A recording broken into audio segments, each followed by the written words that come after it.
Good evening. Good evening to you all, students, faculty, staff, neighbors, and friends. We're so pleased to have you here with us this evening.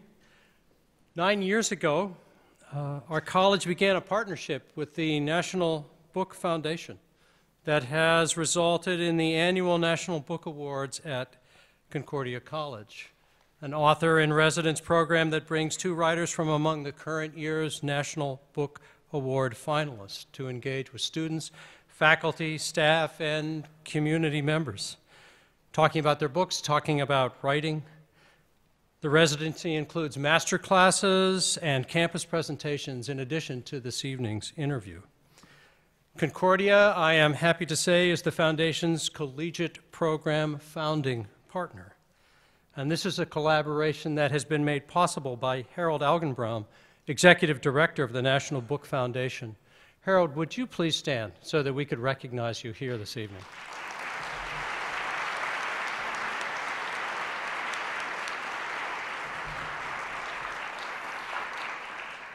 And it makes me happy as well to welcome back Lynn Neary to host this evening's interview. Lynn Neary is an NPR arts correspondent and frequent guest host on Morning Edition and Weekend Edition. In her role on the arts desk, Ms. Neary reports on an industry in transition as publishing moves into the digital age. Arriving at NPR in 1982, Neary spent 2 years working as a newscaster for Morning Edition. Then for the next 8 years, she was host of Weekend All Things Considered. In 1992, she joined the cultural desk to develop NPR's first religion beat, covering America's diverse religious landscape. Over the years, Lynn Neary has received numerous professional honors, including the Robert F. Kennedy Journalism Award, the Corporation for Public Broadcasting Gold Award, an Ohio State Award, an Association of Women in Radio and Television Award, and the Gabriel Award, for her reporting on the role of religion in the debate over welfare reform. Ms. Neary shared in NPR's Alfred DuPont Columbia University Silver Baton Award. Of course, given all of these achievements, you will not be surprised to learn that Lynn Neary was an English major, in her case at Fordham University. Please join me, everyone, in welcoming Lynn Neary back to Concordia College. She will introduce our authors in residence.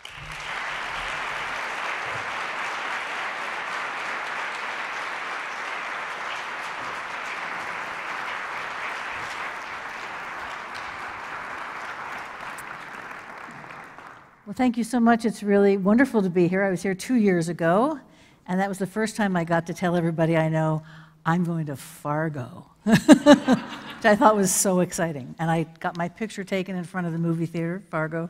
I still have it on my iPhone.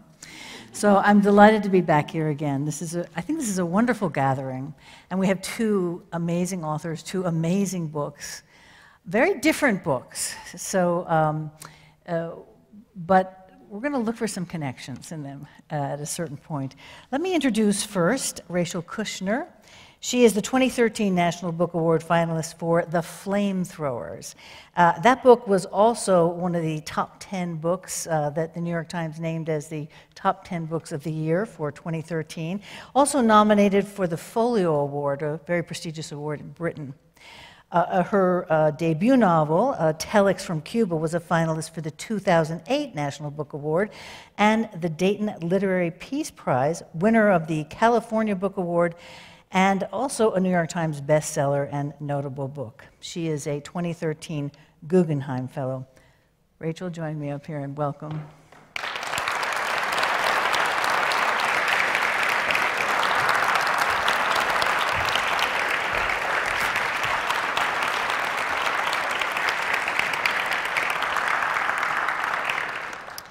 And Wendy Lauer was the 2013 National Book Award finalist in nonfiction for Hitler's Furies.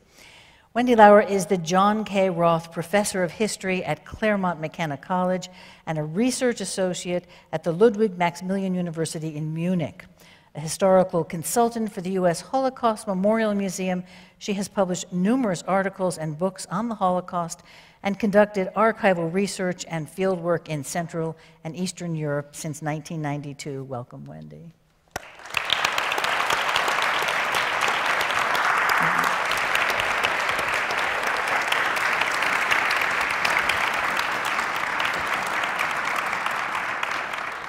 So we're going to talk, I'm going to talk individually to these two authors about their books. They are, if you've read them, I think some people probably have, you know that they're quite different. And so we're going to talk a little bit individually first with Rachel, and then with Wendy, and then we're going to try and get a conversation going among the three of us. But I'd like, first of all, for Rachel to read from the book, and this is a reading of her choice. Meaning I only have myself to blame. Thanks, Lynn, for the introduction. And thanks to everyone for being here, and to Concordia and Harold Augenbraum for having us. It's been really cool so far. I'm going to read a very short excerpt from my book, The Flamethrowers. Apparently, some of you have read it, but for those who have not, the narrator is a very young woman who moves to New York City in the mid-1970s to become an artist. And she's from Reno, Nevada, and moves to New York knowing not one single person. And the section I'll read is right after she arrives, and she's very alienated and lonely. And she meets these two people in a bar, a man named Thurman and a woman named Nadine, and they're slightly dissolute, somewhat fascinating to her, and she ends up joining them for a drink because she feels so isolated that she's tempted by company. 3 or 4 drinks in, still, they hadn't asked me anything. But what interesting thing did I have to tell? I was content to listen to their stream of half-reports on people I'd never heard of, stories I could not follow, one about a baby named Koch. This lady was nursing him, Nadine said, and then another lady, and you begin to think, wait a minute, whose baby is Koch? I don't know who was his mother and who was a wet nurse. I'll make you a wet nurse, Thurman said, as he grabbed Nadine and put his hand between her legs. She twisted away, and then she was prattling about a McDonald's she once went to in Mexico. I had been in a McDonald's commercial when I was in high school, and I thought, as Nadine spoke, that it might be a story I could share with them. McDonald's is supposed to be the same everywhere, right? Well, not in Mexico. They Mexicanize it. Hamburguesa con chile, no fries, frijoles. I was with my ex. We were starving, and I was ready to eat beans. We're at the counter and find out we have no money. He'd lost his wallet. She went on about this ex, the revolution he'd been fomenting that never took place and had led to their harsh and vagrant life in the mountains of northern Mexico, the hole in his pocket that his wallet wriggled through, leading to his inability to provide for her the most fundamental thing, a McDonald's hamburger. That was how she put it, that he couldn't provide even a hamburger, after which she left him and went to Hollywood, where the nightmare really began, a series of episodes and hard luck that involved rape, prostitution, and an addiction to Freon, the gas from the cooling element in refrigerators. What you get, Thurman said when she was finally finished, for marrying that creep. I don't want to talk about him, and don't call him that, would you? You brought him up, only to tell her about the Mexican McDonald's. I was in a McDonald's commercial, I said. Oh, you're an actress. No, I just did the one thing. I was 16, and it was just something, an ad our coach answered, and Thurman, she's an actress. Well, we did act, I guess, but that's not, they needed a girl who could ski, and so You're an actress and a skier? I never meet anyone who skis. Do you ski, I asked, only vaguely hopeful. Do I ski?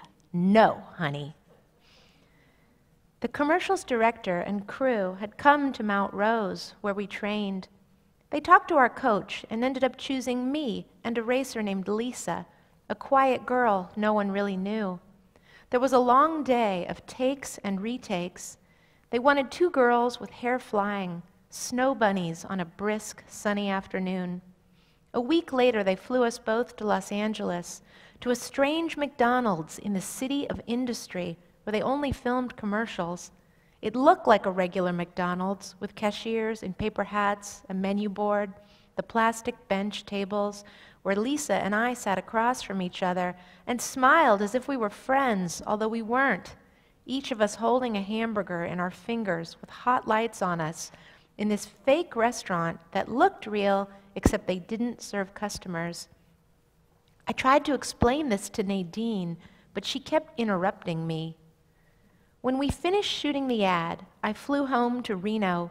Lisa was supposed to be on the flight, but she wasn't. She was 18, an adult, and I didn't wonder. She had apparently gone to a bar near the fake McDonald's in the city of industry. No one ever heard from her again.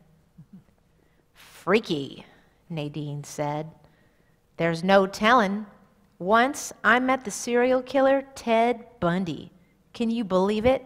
He was real handsome, real smooth. I was on a beach, and here comes this hunky college guy. I was this close to ending up like that gal in the commercial with you. It hadn't occurred to me that Lisa had been murdered. I assumed she'd been impatient to meet her future and had just fled into it and never bothered to let anyone know where she was. I miss Los Angeles, Nadine said. Don't you? I was only there for one night, I said, in the city of industry, which I don't think is technically Los Angeles, and so the way the palm trees shake around, she went on, and it sounds like rain, but everything is sun reflecting on metal. I once went to a house in the Hollywood Hills that was a glass dome on a pole, its elevator shaft. Belonged to a pervert bachelor, and he had peepholes everywhere. He was watching me in the toilet. Same guy drugged me without asking first. Angel dust. I was on roller skates, which presented a whole extra challenge. Thurman was laughing.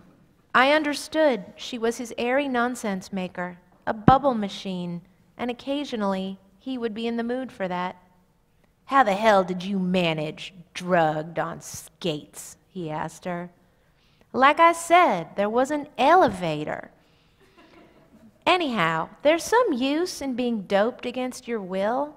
Before it happened, I didn't have my natural defenses. Some people don't get the whole boundaries thing until they've had their mind raped by another person. It helped me to establish some kind of minimum standard. She turned to me. Did you see Clute? Yeah, I said I did. I liked it, she said. He didn't. She gestured at Thurman. She wasn't curious what I thought of Clute. But that very film had been on my mind. This portrait of a woman who was alone and isolated in the dense and crowded city.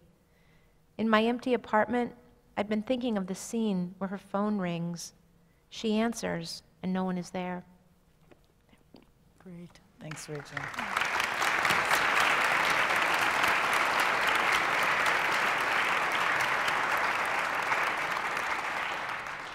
I have to say that that reading that Rachel just did for me when I read the book, it perfectly captured that sense of a young woman totally alone in the city and willing to kind of fall in with pretty much anything that comes along because she is so lonely. And before we go along further talking about what happens to Reno, I want to hear you describe Reno. the character, because I have a lot of questions about her, but I want to hear you tell me who she is. Who is Reno? Which is not even her real name. We never really learn her real name. Yeah, she does not have a name in the book, and I never thought of her as having a name when I was writing that novel.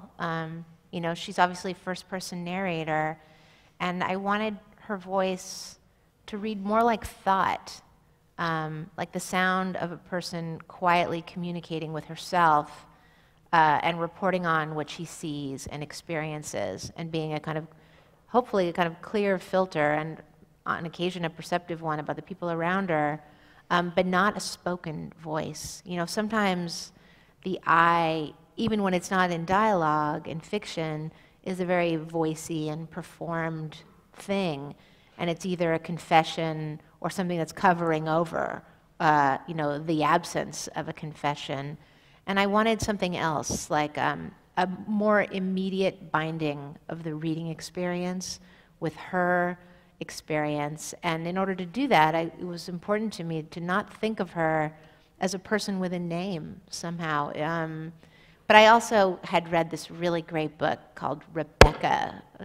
There's like a lot of popping. Is it possible that we could fix that maybe? Because otherwise I feel guilty when I make those pops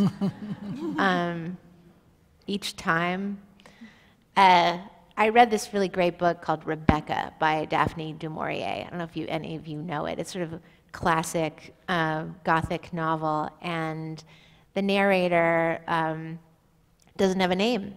And it was just such a cool effect of the book. She's the strongest presence in the book because she is the storyteller, but she's also very weak in the book and finds herself ensconced in a milieu as the second wife of a powerful and intimidating man who's older than she is, and had a powerful and intimidating and beautiful first wife who died mysteriously.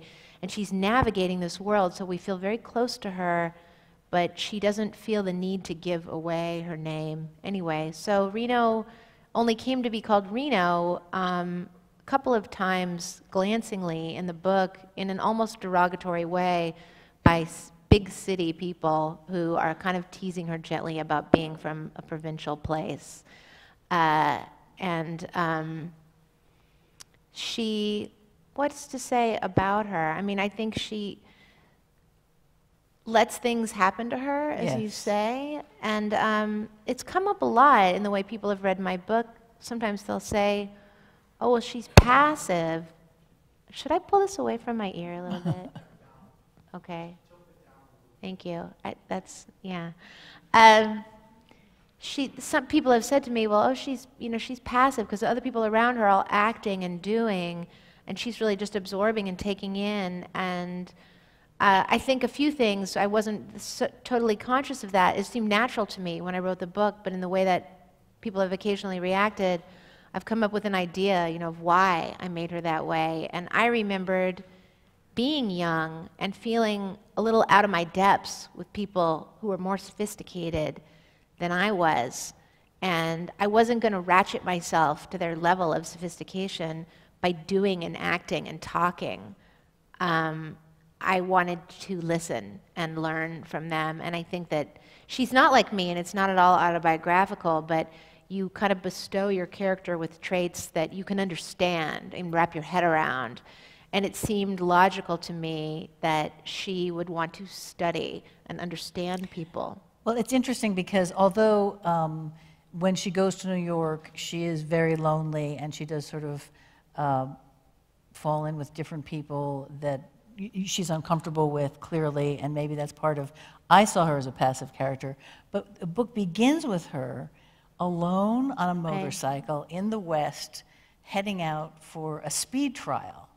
And so my impression at the beginning of the book was, this is going to be a book about this adventurous, independent, maybe kind of dangerously wild kind of woman. And then throughout the course of the book, she seemed to, at some point I finally said, she's just this very passive woman that's letting things happen to her and is very dependent on men.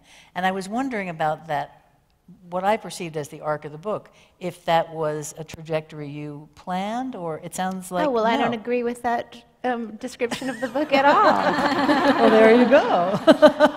Yeah, not in the least bit. I mean, I think that there are these sort of romantic ideas about what heroism is, you know, and that it's like taking the bull by the horns. But there's a way in which subjecting yourself to the world with faith, to me, is a kind of courage and a kind of action. And I don't really see her as dependent on men. No one pays for her. She pays for herself. She wants to be an artist. She's surrounded by older people. Most of the working artists who are models for her are men, but not all of them. Some of them are women. And she is equally intimidated by the women as she is by the men. I mean, it's true that she ends up getting a ride from a man near the end of the book, but I think it could have easily been a woman, and there are women there who actually take her in, and so she's dependent upon strangers, maybe, at the end of the book. But Very Tennessee Williams. Yeah. I think there have been many male characters in fiction who might have been described similarly if they were women. Like Nick Carraway is not exactly a super active, go-get-'em kind of character.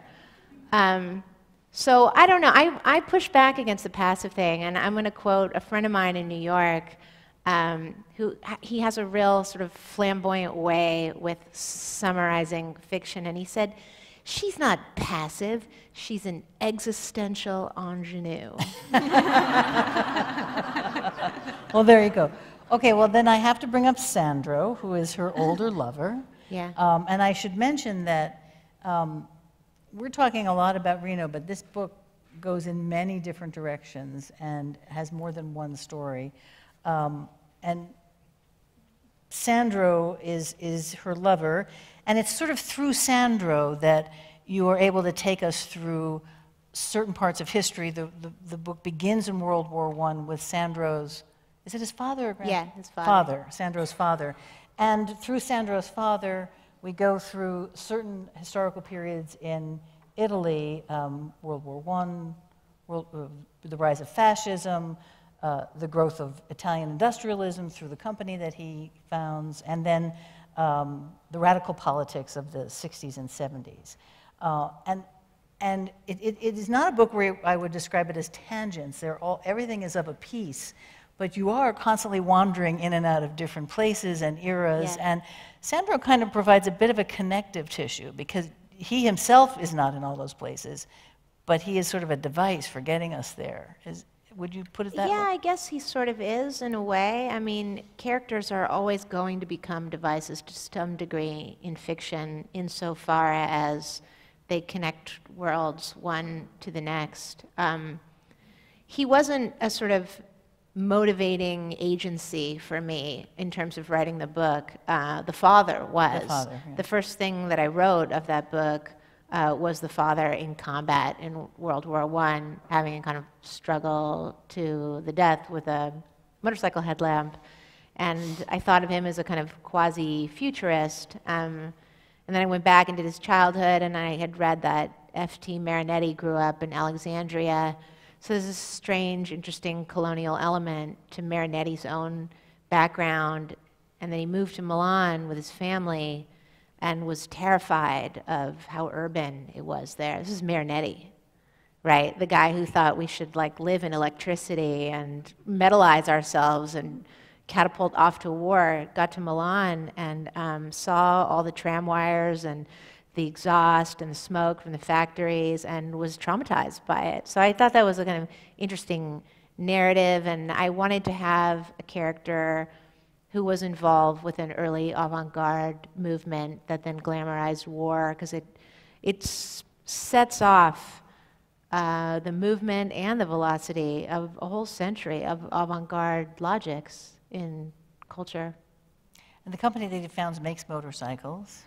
Yeah. And Reno rides motorcycles.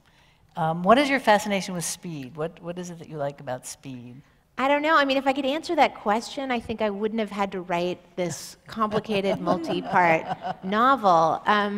You know, it's mysterious to me the way novels come together, but clearly there are certain themes that keep presenting themselves under different guises and in different forms. And for me, as writer, it's my job to fill out those images to their full effect as they are, without reducing them to a set of common themes, you know, that fit underneath like a logical or thematic foundation to the book.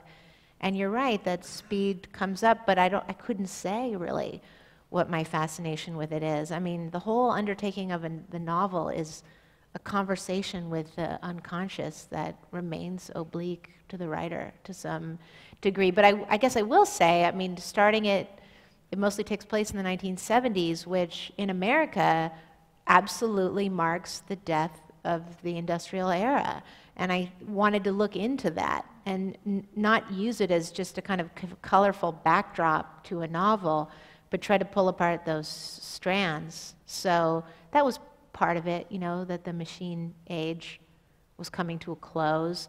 And it's complicated. I mean, in Italy, you know, by the late 1960s, early 70s, there were explosive problems with labor on assembly lines. Right after the famous May of '68, there was the hot autumn of 1969 in Italy, when all of the workers at the huge plants like Fiat and Pirelli, the tire plant, started to revolt. And this is a time when Italy was making the fastest motorcycles in the world. So all these things are just, they start to be linked together. Yeah. And then, of course, the art world, the New York art world, which plays a huge role in this. How much did you know about that world? How much did you have to research it? What was your fascination with exploring that? Well, it's a good question. I knew about that world in a very natural way because I had been writing about art for this magazine, Art Forum, I started writing for them in 1999, totally unqualified. But the editor took a shine to me, and he let me do some pieces for them. And with each piece, I just had to teach myself everything about the conversation that artist was having with his or her predecessors. And chances are, most contemporary artists are still contending with the big players of the 1970s. So it's an era that you learn a lot about if you kind of take on the art world, if you live in New York City and go to galleries and look at art magazines. And a lot of those artists have had retrospectives while I was working on the book, like Gordon Matta Clark and Cindy Sherman and Richard Prince, and all of the Pictures Generation artists had a retrospective. So it was all around me, and I kind of thought it just would make a fun context for a book. It's hard to get the art world right in fiction, I think, but I know that milieu, and I know it most of all socially. I have spent a lot of time around artists, and I have been, I feel like, the listener when someone is performing their art as raconteurship. Is that a word? As a raconteur, just for the people who are present, but it's one more aspect of what they do, kind of just throwing off creativity. This is a very talky group. It is a very talky They are, and they love to tell stories, and I've heard incredible stories, and I didn't really use any of them in the book. It's more that I metabolized the cadence of the way they spoke, and then it was fun for me to create these characters who are kind of in homage to the great personalities in the art world to which I've been exposed. Some of them were almost parodies, too, or there was a comic element to some of it, I think. You know, yeah, I mean, maybe there is. It's funny, if you talk to people in the art world, they're like, this is our book, you know? I mean, at least people I know in the art world. But then people outside the art world are like, the artists are hilarious. So I guess that's good. All right. On that note, I want to turn to Wendy. There's a lot about politics in this book as well, and I want to get back to that. Maybe the three of us can discuss that a little bit. And we're going to begin again with a reading.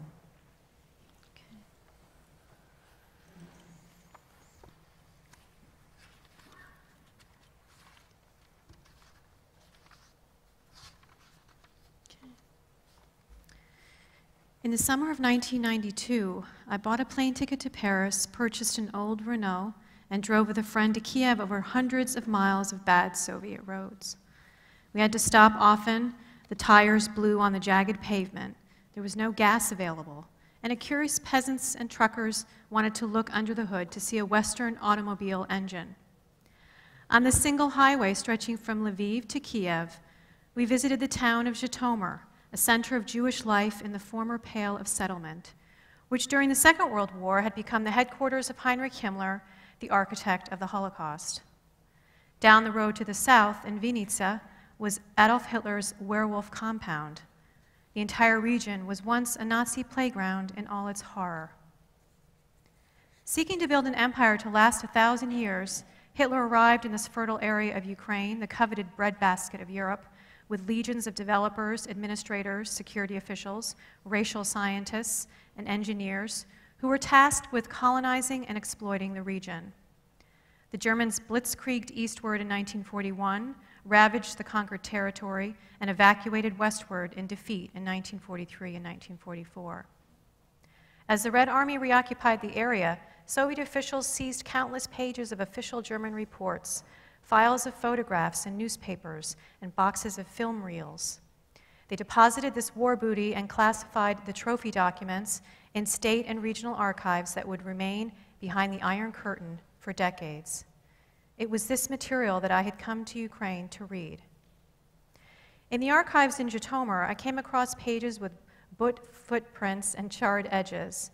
The documents had survived 2 assaults, a Nazi scorched earth evacuation that included the burning of incriminating evidence, and the destruction of the city during the fighting of November and December 1943.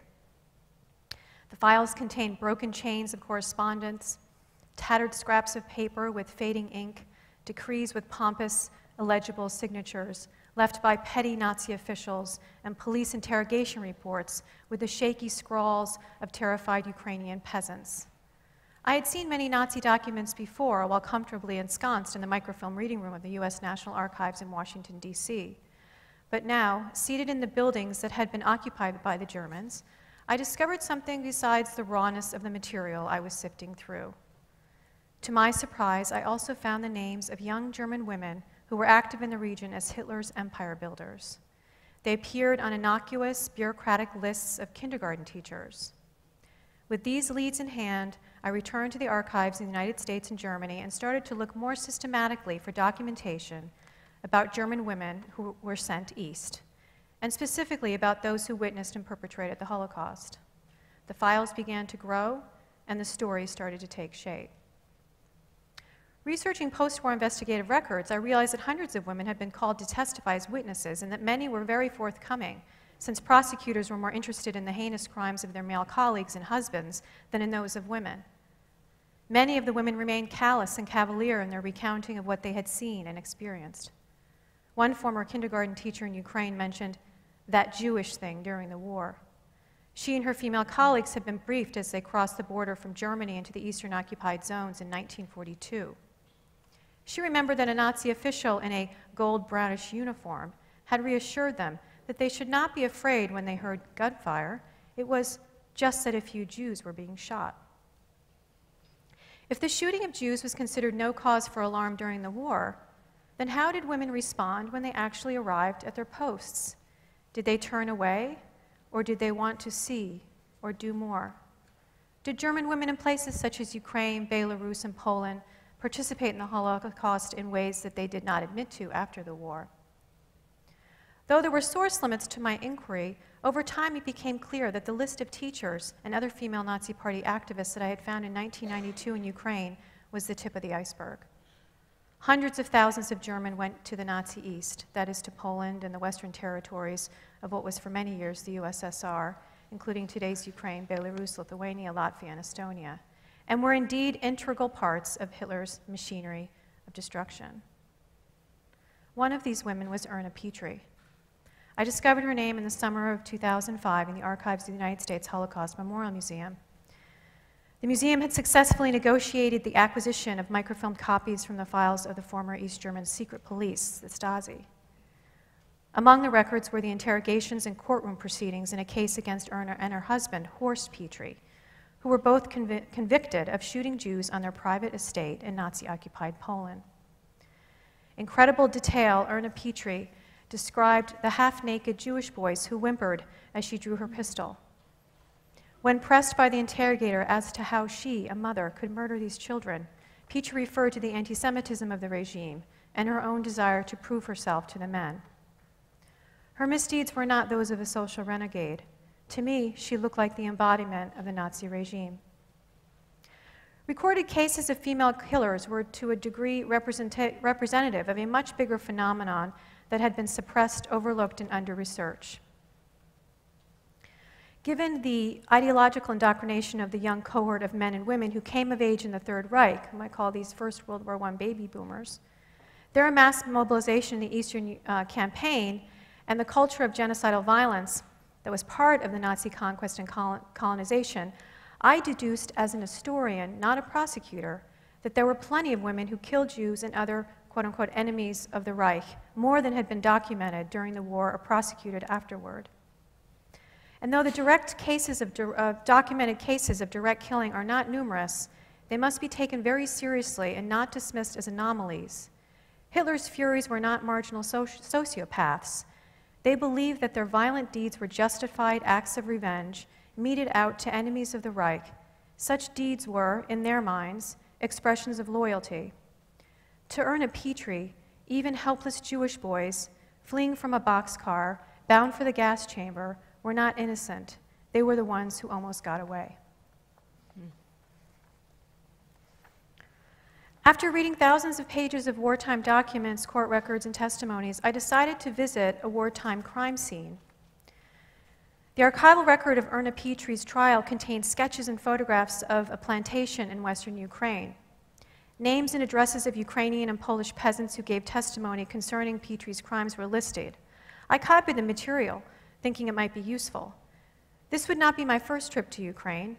Years before, I had traveled through the part of Ukraine where Petry's wartime house was located and spent some time in Lviv, but I had not seen the landscape with the history of the Holocaust in mind. At that time, the city and its surrounding villages still looked like architectural conglomerations of bygone eras: drab Soviet socialist realist edifices, crumbled Jewish synagogues and cemeteries, glimmers of Austro-Hungarian fin de siècle ornamentation, sturdy foundations of Ancien Regime Polish rule. But when I returned to research the Holocaust, there were new billboards in yellow and blue proclaiming a vibrant Ukrainian nation. Scarved Ukrainian babushkas with tanned, deeply wrinkled faces sat at roadsides with plastic buckets of apples for sale, and now some of these peasant women could be seen talking on cell phones. I was not sure what I would find at this plantation, Gruzhenda. I did not know if the place actually still existed or what I would do once I got there. I persuaded two colleagues to join me. One spoke fluent Ukrainian, the other one Polish. We found the location on a local map, a short taxi trip from Lviv heading north. Our car's path paralleled the same railway lines that had taken hundreds of thousands of Polish and Ukrainian Jews to the gassing facilities of Belzec and Sobibor. We turned down the same road that Erna Petry took that fateful day when she spotted the Jewish boys who had fled from the boxcar. We entered the long driveway leading to the manor, which had changed from a stately home to a decrepit structure overgrown with weeds. The porch was two pillars with a sagging middle, precariously standing on cinder blocks. Given what I knew, the place felt haunted, but to the poor elderly Ukrainians who eked out an existence there, it was home. The gilded ironwork on the terrace where Petry had served cake and coffee was rusted and flaking, like brittle bones crumbling at the joints. Clean laundry had been hung there to dry. The women living in Gruzhenda immediately appeared when they saw us, strangers in city clothes with cameras stepping out of a taxi. Stalin completed the demographic engineering that Hitler started in Ukraine, and these women were the result. The Polish minority had been moved out of the region, and Ukrainians from Poland relocated there. Chronic housing shortages in the Soviet Union transformed historic manors such as this one into public housing for multiple families. The peasants we spoke with knew nothing of the wartime events in the home. Ironically, Soviet post-war population exchanges accomplished what Hitler's henchmen had desired: a displacement of local memory. We walked a few hundred yards in the direction of the place that was described in the court record as the site where Petrie had murdered the 6 Jewish boys. It was a strip of forest along a gully that divided 2 fields. I was momentarily distracted by the scene around me, which was picturesque and peaceful. Farmers were harvesting in the fields with horse-drawn plows and by hand. A crisp, colorful September sunset illuminated the rolling hills and flashed off several of Ukraine's newly restored church steeples. Every hectare was being cultivated, except for 2 weedy swaths, an overgrown graveyard, an impenetrable mass of thorny bushes, and the forested gully we had come to see. One could descend into that gully, but the prospect was not inviting. Passers-by threw their garbage there, plastic bags, rags, booze bottles, or perhaps the rain had carried the waste into this crevice. I knew it was not the only site in Ukraine where mass graves from the Holocaust, the bones and often personal possessions of Jewish victims, lie a few meters below a surface covered with weeds and empty bottles and other refuse. I stood there, I meditated, prayed, and thought about what had happened there, and what those frightened Jewish children who whimpered when Erna Petrie drew her pistol might have achieved had they lived. Apparently, I stood there too long. A Ukrainian peasant with his wool cap, flannel shirt, threadbare jacket, and mended pants accosted me. It was time to go. In many ways, Hitler's Furies is a book about how we fail to reckon with the past, not so much as a historical reconstruction or morality tale, but as evidence of a recurring problem in which we all share responsibility. What are the blind spots and taboos that persist in our retelling of events, in individual accounts, memoirs, and national histories? Why does this history continue to haunt us, several generations, and many miles removed in places like Ruzhenda?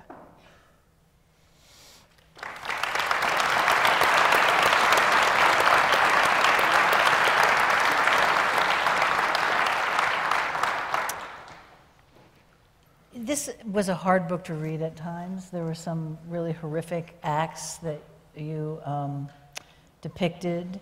And I kept thinking, if it was hard for me to read about them, how hard was it for you to do this research, to immerse yourself?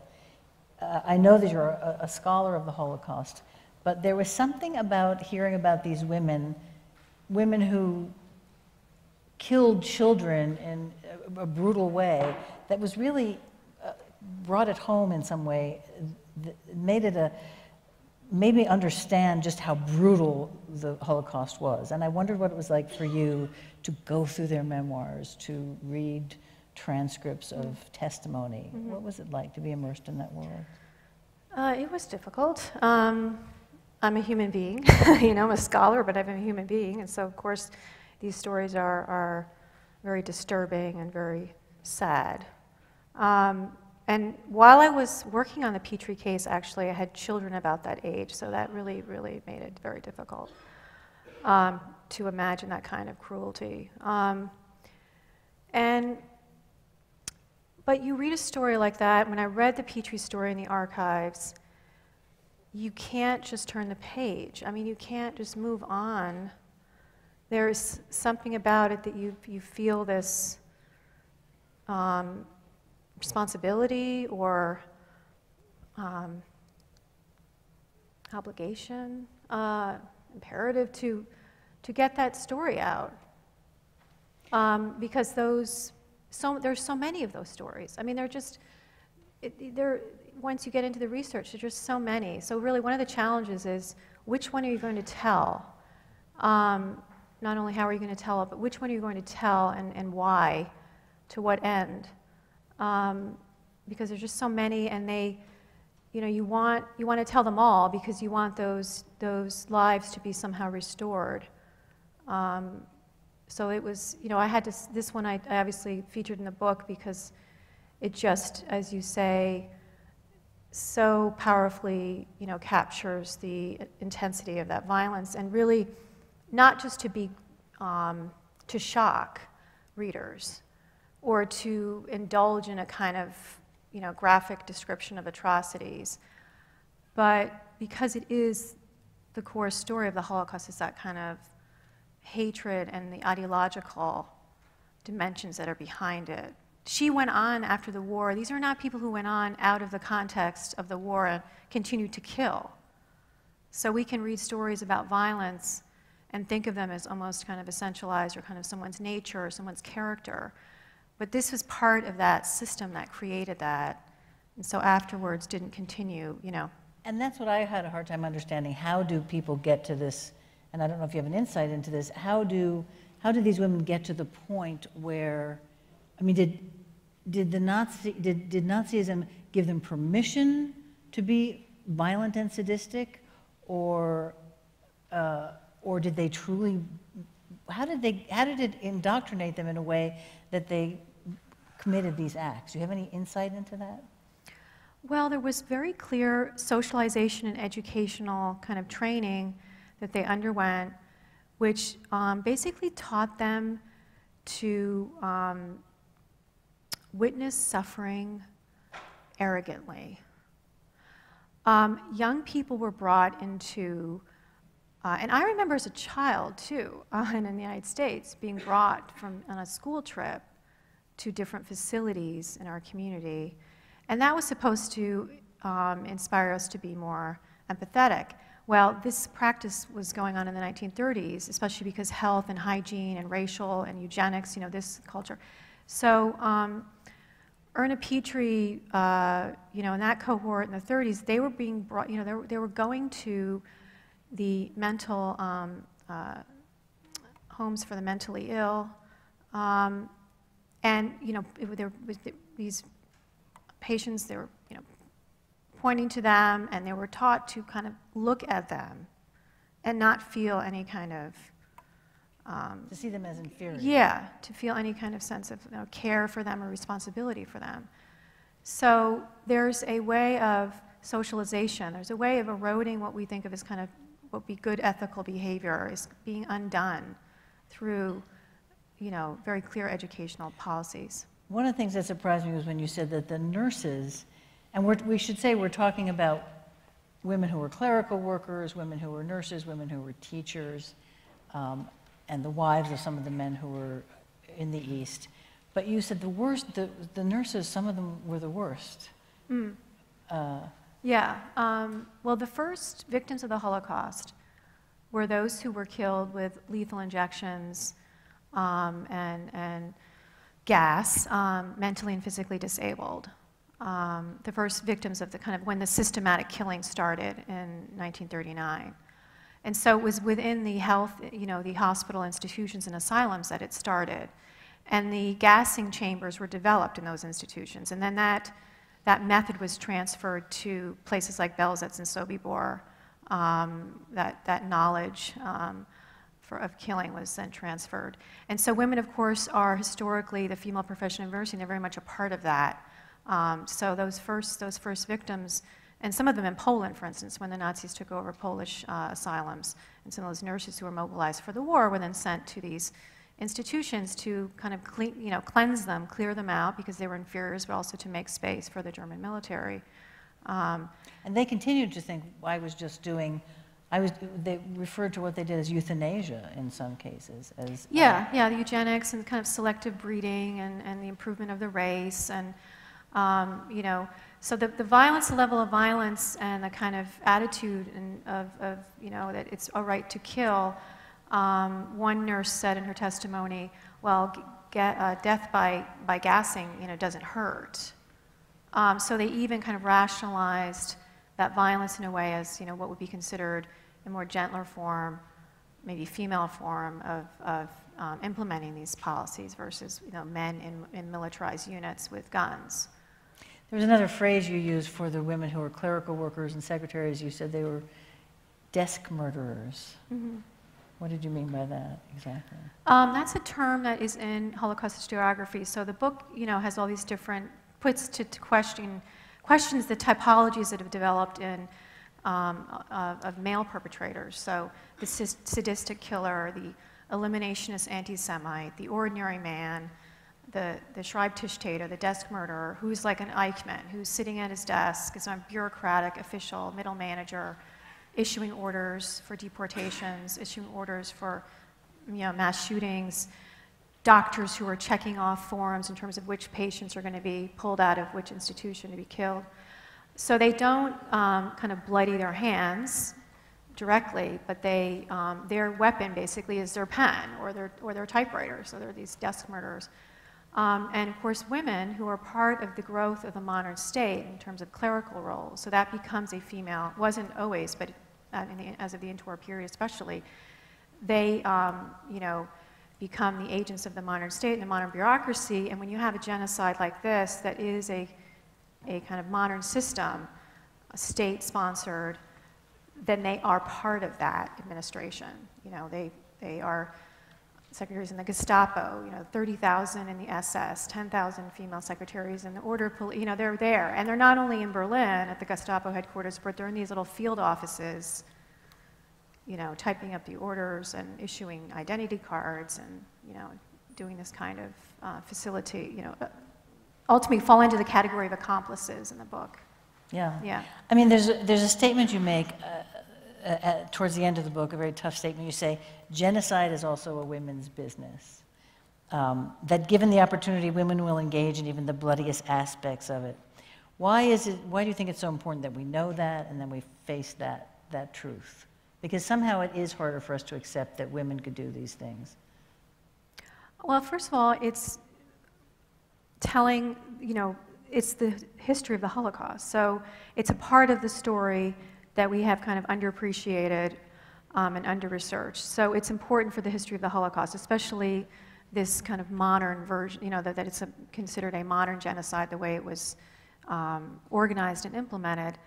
But it's also important because genocide is, unlike war, there's a collective, it's a collective crime. It's an entire kind of society that's mobilized against an enemy. It could be a so-called racial enemy, a religious enemy, an ethnic, cultural enemy, some minority, some vulnerable group. It's not two belligerents.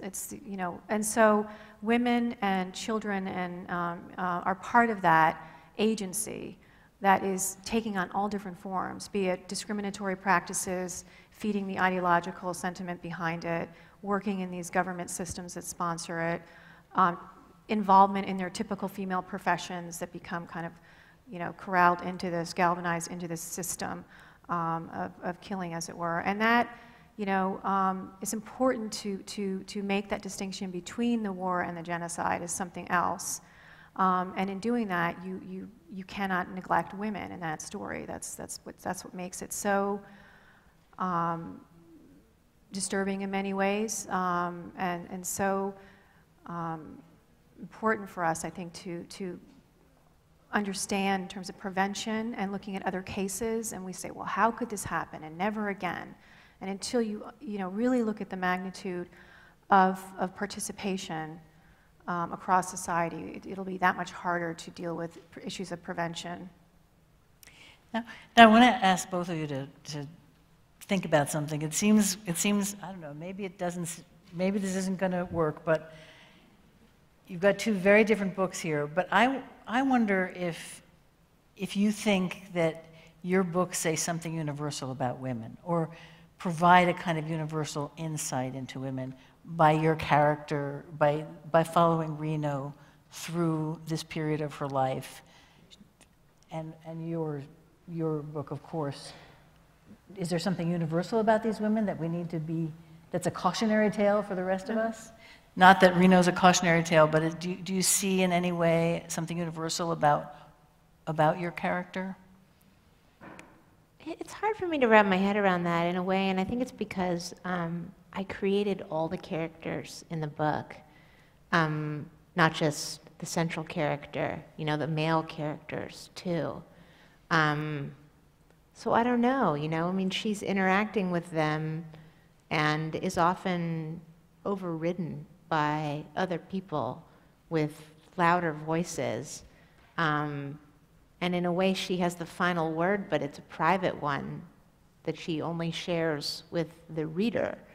But in a sense, it's a very different, I would imagine, modality of the feminine than whatever it is could be deduced from Wendy's incredible book. I mean, this seems more.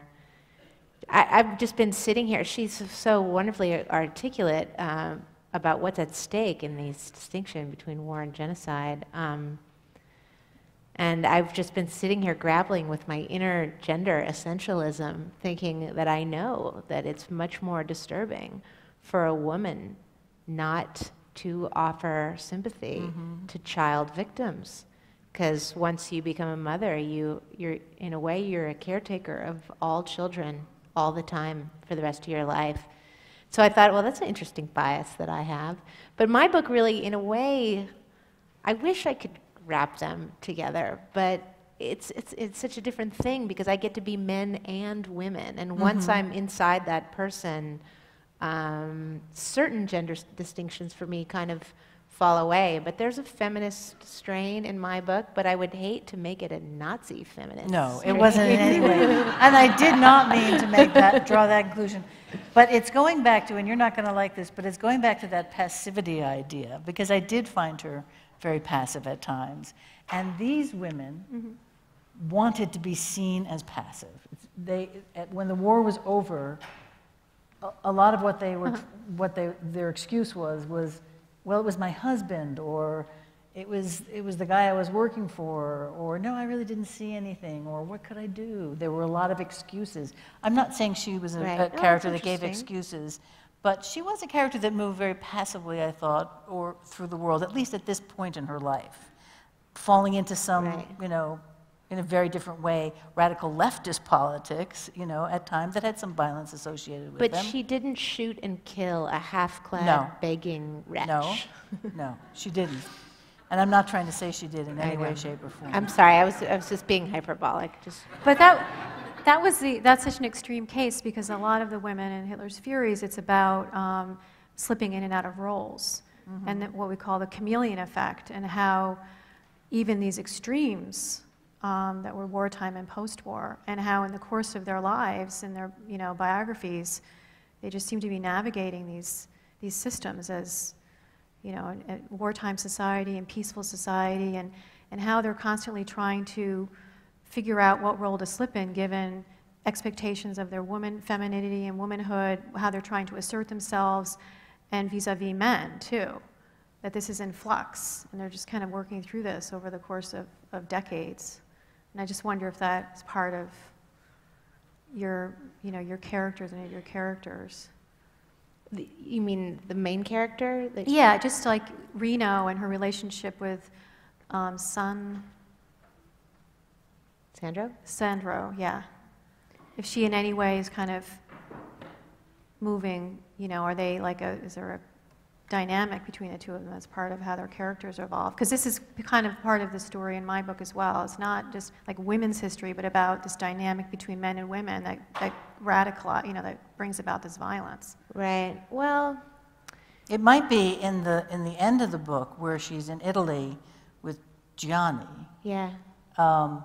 And there, she is now has sort of left Sandro and has kind of fallen in with this group, almost accidentally, really. Yeah. But stays with this group of people who are very involved in radical politics in Italy, and it is possible that she has been complicit in an act of violence. That's right. No, you're right, and that it's a very, in a way, the link is there that Lynn makes, even as I resist it. But she is possibly an accessory to a kind of crime, and it's left ambiguous intentionally. But I think that, for me, in a sense, that is partly about gender, but it's also about youth and the phenomenon, perhaps, of being on other people's programs incidentally until you have a program to be on and you're on your own program.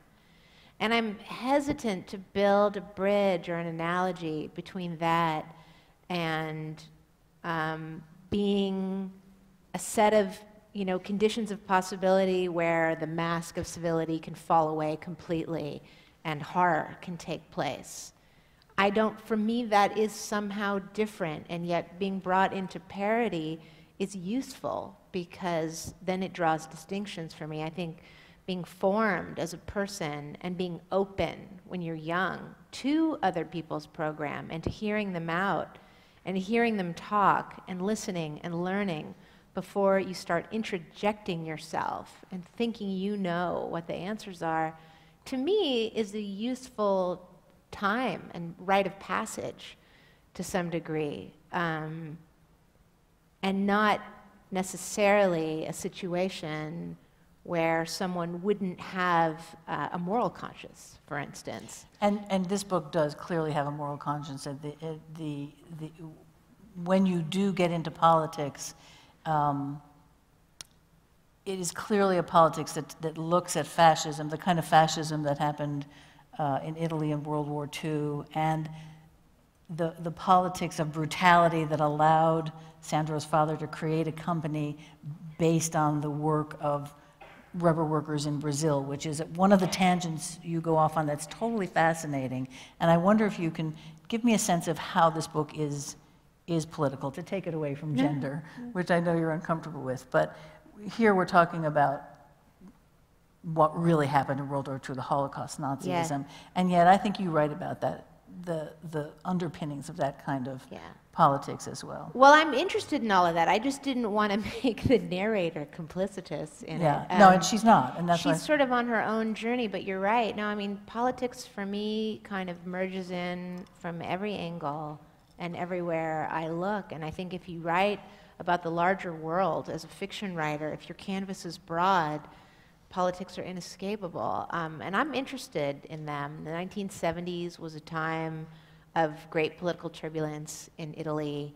And, you know, my book, as you mentioned, starts out in World War I, and then there's a kind of the culture of violence that was associated with the later instantiations of futurism, like by the time the futurists were sort of functioning as a propaganda wing for Mussolini's government, you know, is very interesting to me. But more than that, I mean, I hate to reduce it, but in a way, one of the motivating ideas behind, not the book itself, but my impetus to write it, was a mysterious link between modernism and violence. And many years ago, I read and clipped and kept this article from the New York Times about a lawsuit against the Brazilian government by a group of rubber workers from the remote corner of northeast Brazil. They had been conscripted to tap rubber at in the middle of World War II, and actually it was due to an arrangement that was made with the United States government, who could no longer harvest rubber because the Japanese had taken over Malaysia. Is that right? I know everything when I'm working on a book, and then I know nothing when I'm done with it. It's really sad. But so the United States, who, you know, were in good relations with Brazil, had the Brazilians hire indigenous people to tap rubber, and they sent them into northeast Brazil, very, very far away from where they came. They were promised a lot of money for this difficult labor and long journey, and they got there and it was nothing like what they'd been told. They didn't have any housing, they didn't have access to fresh water, they worked long shifts, if they tried to leave, they were shot. It was basically slave labor that took place in an arrangement with the United States government in World War II. And the worst part of it is that many of these groups of Indians who were working there were never told the war was over. And they worked there harvesting rubber, and then their children worked harvesting rubber up into the 1970s. And then a lawyer, I think from Sao Paulo, took on their case, and they have now won certain, I don't know, I haven't followed the whole legal case, and I don't know anything about that kind, you know, the details of it, but the lawyer was interviewed in the New York Times, and the journalist asked him, where did all the profits go? Because these people were never paid, and they kept getting promised, someday there's going to be a big payout. You know, we just haven't sold it all yet, whatever. There was all these stories, and the journalist asked the lawyer, where did all the profits from that go? And he said, how do you think they built Brasilia, which is this pain to modernism? So anyway, so that was something I was thinking about when I wrote And the in the book. book, you conclude that section with Sandro's father saying, I'm going to get rich from these people. Yeah, These people are going to make me rich. right, because he doesn't pay them anything. Right. And it's that I mean, I think that that story within this book and the dehumanization of people that occurs in your book, that ability to just see people as cogs in some kind of system that is going to create power and wealth. I think both books touch on that. Yeah. Yours, of course, very directly. Exploitation of laborers, slave laborers, Jewish And just laborers. seeing people as not human. Yeah, yeah. And the whole greed and the kind of development imperative that's part of that whole colonial project of utopia, which becomes dystopia, right? This vision of the East is going to be this paradise, and it's going to be built on the backs of these laborers, and, you know, genocide is the first step towards clearing this terrain so that we can build this future in this space, yeah. Just to conclude, I think one of the tough things about your book is that in the end, most of these women, they were not able to convict them of the crimes. It was very hard, yeah, to prosecute them because the book stresses the complicity, involvement, kind of machinery of women in roles that were not, you know, they weren't camp guards. I deliberately avoided the camp guards because I wanted to see where violence was, you know, occurred outside of those official settings like Auschwitz and Birkenau, so in these killing fields, as it were. So it was hard to indict them and prosecute them. And even the few that were brought to trial, like Johanna Altfata, you know, who was indicted for killing 7,000 Jews with her boss. She was a secretary. She was acquitted twice. And the prosecutor, I spoke to him, I interviewed him, because I wanted to figure out, there were so many weird depictions of her in the press as a she-man, and she started to take on all these features. So I wanted to know from him, you know, what was she all about? And I called the her defense lawyer, attorney as well, lawyer. He said, well, you know, she's not someone I would want to encounter in the dark at night. She was very cold. And he believed that she was guilty, but they could not get a conviction. It was hard to find witnesses as well who had survived, you know, that they could bring in that case. So the lack of documentation was not enough. I mean, The eyewitnesses were not enough. Yeah, they were not enough to convict her. Yeah, you know, so this kind of violence that occurs outside these formal chain of command systems, very difficult to convict. And some of these women died very recently. Yeah, Altfata Zella died in 2003, and Erna Petrie in 2000, and then, you know, so there are a few still around, so, because they were pretty young to begin with. Can I ask Wendy a question? Sure. Would you have wanted to interview one of them had you had the opportunity? Yes. Do you know what you would have asked them? I wouldn't have confronted them. Yeah. You know, I wouldn't go in there and point the finger, and because I had questions about, you know, why did you do this, and what was your thinking, or, you know, what frame of mind were you in, and what were your influences, and you know, just bigger questions of where they came from and how they influences in their life. And so I'd want to kind of get at that and just kind of understand their world, as it were, that they entered into, that you know, encouraged them to behave the way they did, or to what extent they were involved in the different ways. And yeah, so it would be an interesting, I think it would be very useful. A couple of the stories drew from memoirs, right? Yeah, yeah. So there's interesting reality whereby these, you know, the tradition of memoir writing, and we were talking about this in the class earlier today, about men who tell war stories and women who tell genocide stories. I mean, that it's not, how do you you don't put this to paper in the same way, or you don't verbalize, you don't talk about it in the same way. And so how do you kind of look at a memoir and then read between the lines, or see where the utterances are and the kind of references, oblique references, or where some of the language from the Nazi period kind of creeps back in, to see, you know, to follow up on that and research that, and or even in conversations with some of these survivors and witnesses. So, What would you have asked them? I don't know. I was just thinking that were I pursuing your scholarship, I would have this deep desire for them to be rendered real in front of me somehow, that it would just help me to grasp that it would make their act more extreme, in a sense, to see them be human and be polite, which probably they would be, and their cup would match their saucer, and they would make sure you were comfortable and that the temperature was correct in their home. And I don't know, you know.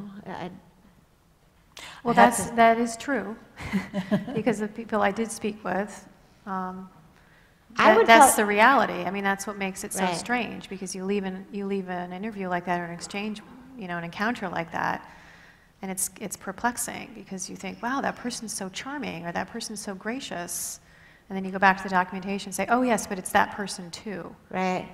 Yeah, I think knowing myself, I would probably get caught up just absorbing the mundane politeness of them, and knowing that it was a massive repression.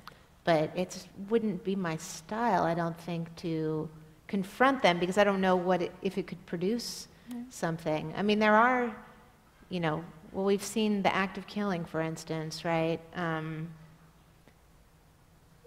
Even when you do ask somebody and they decide, and then they're comfortable with it, then it could become a form of bravado or something. Although I highly doubt that these Nazi women would start bragging about the notches in their belts. I don't know, based on some of them. I have to say, I'm going to draw this to a close, because I know that people want to meet you afterwards. But I have to say that without having met these women and interviewed them, I think Wendy did a remarkable job of bringing these women back to life. And I think that's one of the things, the strengths of this book, is she creates very real portraits of individual women, so that it isn't just an anonymous person. I mean, I think you do a great job of that. And I think you did a brilliant job of creating a wonderful character and a wonderful book as well. Thank you, Lynn. It was great talking to you both. Thank you.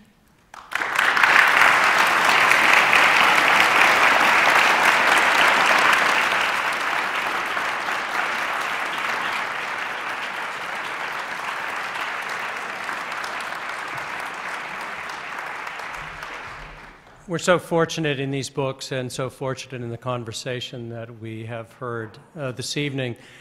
I want to invite all of you out to the atrium for conversation, for reception, and for book signing. And before we go, join me, please, in thanking Rachel Kushner and Wendy Lauer and our host, Lynn Neary. Thank you.